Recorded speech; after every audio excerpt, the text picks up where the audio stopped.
Latela Fdc kumbeti ka chakao chok Dwee ma biara no park chako Yero Latela pa Fdc melo tedero division ki councillors Dwee ma par no kiti Yero party president panyen aneno roadmap ma FDC ukaro kwede go wachini ndwe achiel no kiti Kikonyogo katimo grassroots election ndwe pierre beach midwe ma bero no kiti division, sub-county, and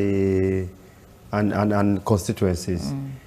Kago a Kikonyogo inindwa chiel miduma boro give bedo ki gema giloni delegate conference ma megi manodong dano weng ma ke yer gini gibiro kara chiel kenyu dong ke chao neno ngoma tie ento amiro wachni deputy spokesperson pa FDC was very clear. Machele one screen any.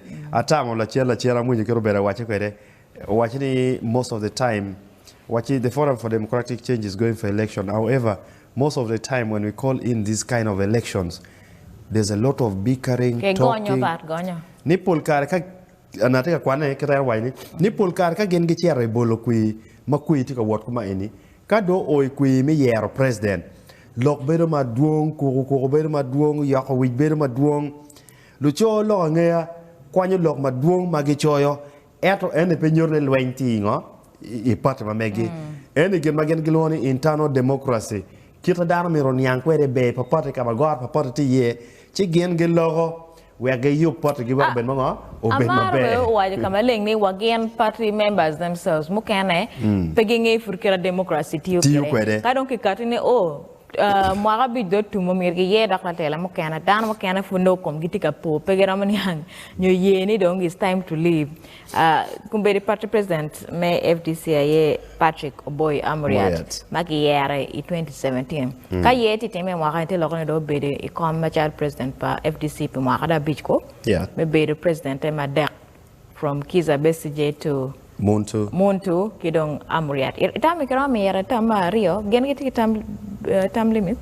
Pangayo if he has interest me do kachung mero get madak tie ke bera kumbe ni fudong go kar ki road map ma megini po ngayo dong pressure ngoma ti pote kono piem ka pressure tie ibicha ko munyi ngari mero chung nying bera bacha ko karo ka nying ti ka karo wa cha ko nene ki kenyu ngagi mageti ka biro geti ka aki area me mabera mo kena wa beru ke kar mi kelogi ka lok kwedwa ka depending on who is coming ngoma geti kwede ipate manogen ni bioni FDC ikumalme Uganda jomana ngeyo ange mana nake ange megawol beto chan angeyo chaga uyat angeyo gilbarolanya angeyo meya megwa Patrick Ola Lumumba so gwak bene jomo kwa nyingi ni mo bi wachini ambene don FDC is really striving gitika yela da menano ne ikit me tela ma megi practicing democracy da ni in party president iberi ke kera ke yer kere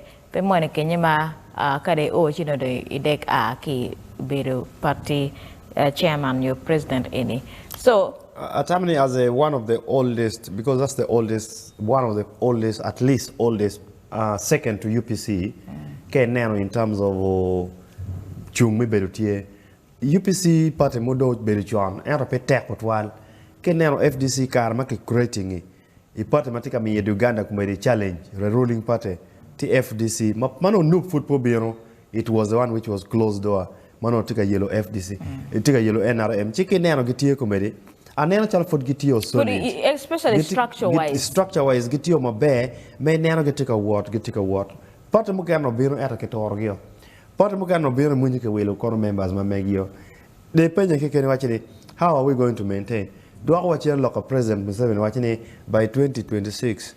All these parties will be nowhere. So we are still waiting to see. Why beri kikere be lupoko party FDC kira no gitika Yero tela ge manyano chake duma bero ne peta why duma pa we are chill no gitika Yero party president ge manyen me telo gen America wa yue managada da kada ko duga mete ki yupo matene.